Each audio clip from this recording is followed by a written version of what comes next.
नमस्कार दोस्तों। आज 28 सितंबर है और आज के अखबार द हिंदू में हमें क्या पढ़ना है और क्यों पढ़ना है इसकी चर्चा हम करने वाले हैं। तो आज जो सबसे पहली न्यूज है वो है let EC decide Shinde claims on real Shiv Sena, है ना। यहाँ पे समझिए कि ईसी डिसाइड करेगा। कौन डिसाइड कर रहा है? ईसी। अब आपको इलेक्शन कमीशन तो पढ़ना ही है। तो इलेक्शन कमीशन के पावर्स एंड ड्यूटीज आपको ये जानना आवश्यक है। ध्यान रखिएगा, इलेक्शन कमीशन की नियुक्ति कैसे की जाती है, उसके पावर्स क्या हैं और उसकी ड्यूटीज क्या हैं, इसके बारे में एकदम से स्पष्ट रहिएगा। सुप्रीम कोर्ट ने कहा है कि ये जो है इलेक्शन कमीशन का डिसीजन है वो इलेक्शन कमीशन लेगा। देखिए, मैं टाइम पास नहीं करता हूँ, सीधे सीधे बात करता हूँ, सीधे मुद्दों पे बात करता हूँ।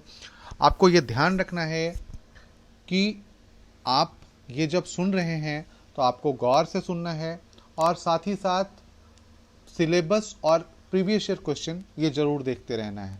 प्रीवियस ईयर क्वेश्चन यूपीएससी के साइट पे उपलब्ध है।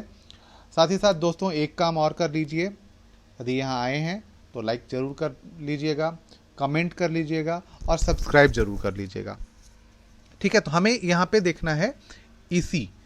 तो ईसी को यहाँ पे महत्व दिया गया है। सुप्रीम कोर्ट ने कहा है कि इलेक्शन कमीशन ही इस पर निर्णय लेगा और इलेक्शन कमीशन ही इस पर बात करेगा। तो आपको क्या करना है? इलेक्शन कमीशन को देखना है। कहाँ से देखेंगे? तो गवर्नमेंट की साइट से देखिए, गवर्नमेंट इसी की साइट से देखिए, अबाउट अस में जाइए और वहाँ से आप किस संविधान के किस अनुच्छेद के तहत इसका निर्माण किया गया है इसको नोट डाउन करिए। क्या पावर्स दिए गए हैं और क्या ड्यूटीज है, वहां पे स्पष्ट रूप से लिखा हुआ है, वहां से आप इसको देख लीजिएगा। इसके बाद है government app to capture data on ground water level. Ground water level आपको पता है कि अभी जो भूमिगत जल स्तर है इसे भरने के लिए काफी प्रयास किए जा रहे हैं, है ना। वाटर हार्वेस्टिंग का काम किया जा रहा है कि जो पानी का वर्षा जल होता है उसका संचयन कर लें, ताकि जो ग्राउंड वाटर लेवल है हम जिसे निकालते जा रहे हैं उसे पूरा भी किया जा सके। आपने देखा होगा कि पहले वन बहुत ज़्यादा हुआ करते थे, भूमि ढकी हुई नहीं करती थी। ढकी हुई होने का मतलब है कि हमने अभी कंक्रीट से पूरा ढक रखा है, तो वो रिस नहीं पाता है पानी। तो इसके कारण से क्या होता है कि सारा पानी जो है नदियों के माध्यम से फिर समुद्र में मिल जाता है। इसके कारण से अब जो है गवर्नमेंट ने एक ऐप लॉन्च किया है जिससे ग्राउंड वाटर लेवल का पता चलता रहेगा। ठीक है, इसके बाद जो अगली न्यूज हम ले रहे हैं वो permanent membership of the UNSC is another story. इस पर विनीत त्रिपाठी सर ने एक एनालिसिस बनाया है, इसे अपलोड कर दिया गया है। आप वहाँ से आप देख सकते हैं, इस प्रबंधन में ही डाल दिया गया है, वहाँ से आप देख सकते हैं। ठीक है, इसके बाद जो है energizing India Nepal ties the hydro power way. Bharat और नेपाल के जो संबंध हैं उनको फिर से जीवित करने में या उनसे फिर से शक्ति फूंकने के लिए या उनमें फिर से ऊर्जा करने के लिए एक टाइज कर रहे हैं। किसमें? तो हाइड्रो पावर में। जल विद्युत शक्ति जो होते हैं उसके लिए ये किया जा रहा है। अब क्या क्या संभावनाएं हैं, कहाँ कहाँ संभावनाएं हैं, यहाँ पे आप देख सकते हैं। महाकाली ट्रीटी है, अपर करनाली ट्रीटी है एंड अरुण 3 प्रोजेक्ट्स हैं। इस तरीके से आप देख सकते हैं। और भारत नेपाल के बीच में किस तरीके के संबंध हैं इसके बारे में थोड़ा दे सकते हैं। ये आईआर का मामला है। साथ ही स्टेट और नॉन स्टेट एक्टर में हम जब करते हैं इंटरनल सिक्योरिटी का मामला, उसमें भी ये मामला आता है। इंटरनल सिक्योरिटी का मामला इसलिए आता है क्योंकि आप जानते हैं कि हमारे और नेपाल के बीच में, भारत और नेपाल के बीच में कोई वीज़ा नहीं लगता, कोई पासपोर्ट नहीं लगता। हम आसानी से एक दूसरे के यहाँ जा आ सकते हैं।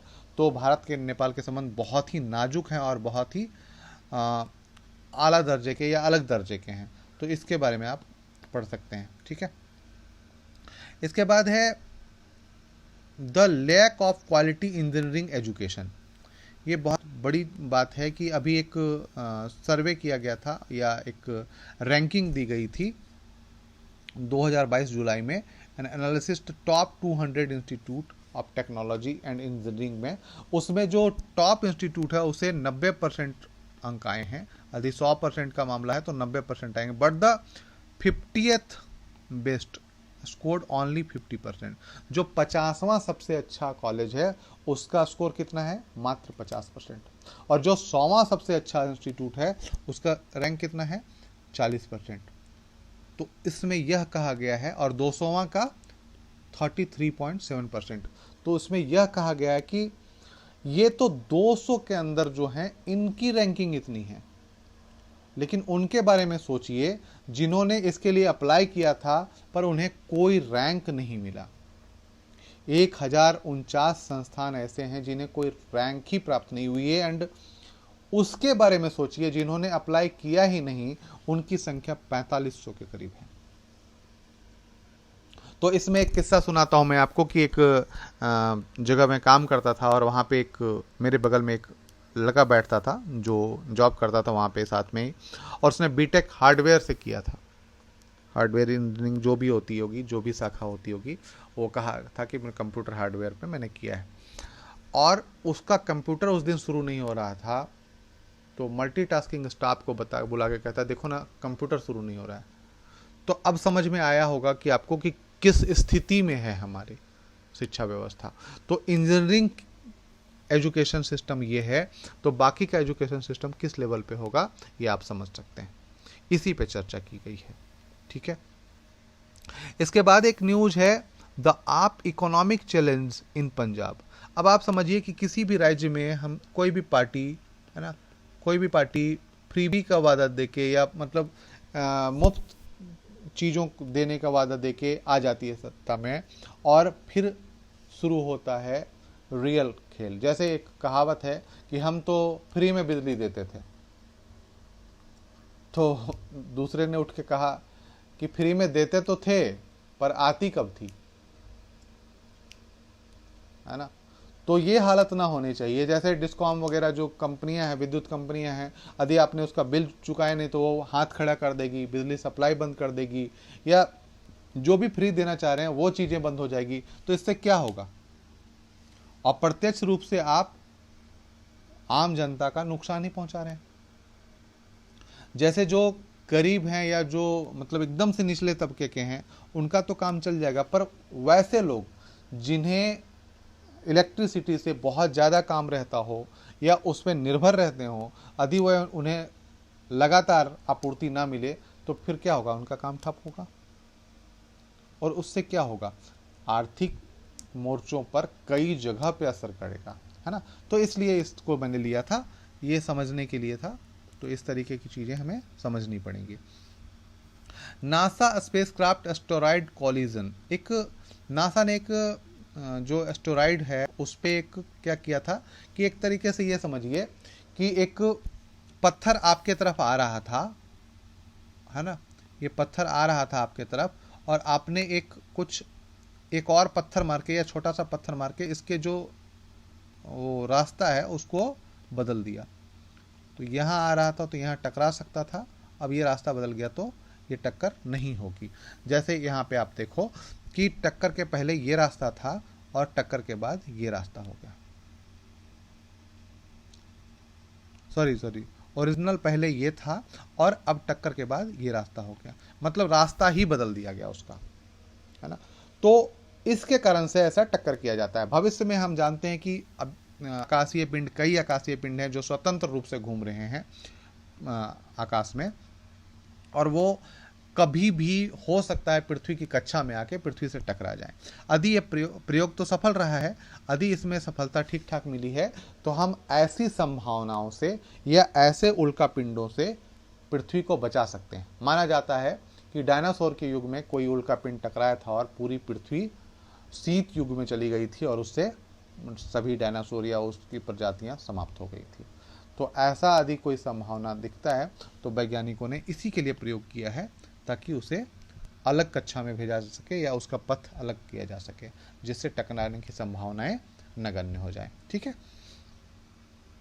इसके बाद है on reservation for EWS a test for law and justice. यहाँ पे बात की गई है कि जो रिजर्वेशन है, अभी तो सुप्रीम कोर्ट में मामला चल रहा है, ये जो है ये टेस्ट है कानून का और न्याय का टेस्ट है ना। तो इसी पे बात की गई है, अपने अपने तर्क दिए गए हैं, मीनिंग क्या है, पर्पज क्या है, थ्योरी ऑफ जस्टिस क्या है, तो उसी के बारे में बात की गई है। खैर अभी निर्णय आएगा तब हम जा के देखेंगे। एक और न्यूज है, in a first statue bench cases beamed live on YouTube with जो कॉन्स्टिट्यूशनल बेंच हैं या जो वैधानिक बेंच हैं उनका लाइव स्ट्रीमिंग किया गया। कहाँ पे? यूट्यूब पे। सुप्रीम कोर्ट की लाइव स्ट्रीमिंग, सुप्रीम कोर्ट में कैसे बहस हो रहा है, कैसे निर्णय सुनते हैं, या मतलब कैसे वो जज सुन रहे हैं और अपना अपना पक्ष वकील कैसे रख रहे हैं, इसके बारे में एकदम से लाइव किया गया था और लाइव करने की बातें चल रही हैं। तो ये पहली बार किया गया था कल, ठीक है, इसके बारे में बात की गई है। तो ये एक बड़ा बदलाव है। उसके बाद है army deploys medium long range weapons across northern border, है ना। आर्मी ने डिप्लॉय किया है मीडियम और लॉन्ग रेंज वेपन्स, है ना। तो ये एलएसी में डिप्लॉय किया है और जाहिर सी बात है कि एलएसी में तनातनी को देखते हुए इसको लगाया गया है। इसके बाद है Carl Gustaf M4 may be produce in India से स्वीडन। स्वीडन की कंपनी है साब, ठीक है। साब ने कहा है कि कार्ल गुस्ताफ M4 जो है वो अब भारत में बनाई जा सकती है और यह विश्व में पहला देश होगा जिसका निर्माण, मतलब M4 कार्ल गुस्ताफ M4 का निर्माण स्वीडन के अलावा कहीं बनाया जाएगा। भारत विदेशों में पहला देश होगा जहां पे इसका निर्माण किया जाएगा, ठीक है। इसके बाद जो है एक न्यूज और है बिजनेस पेज से, Modi sees Quad lifting India trade investment flow, है ना। मोडीज जो है वो देख रहा है कि क्वाड्रिलेटरल जो सिक्योरिटी डायलॉग है वो कितना हेल्प करेगा भारत के ट्रेड को, इंडिया के ट्रेड को, इन्वेस्टमेंट को। इसी पे बात की गई है, तो आप इसे देख लें किस तरीके से सपोर्ट कर रहा है या क्या मतलब यूएस, जापान और ऑस्ट्रेलिया किस प्रकार से इन्हें सपोर्ट करेगा, उसी के बारे में बात की गई है, ठीक है। तो आज के लिए इतना ही दोस्तों, फिर कल मिलेंगे।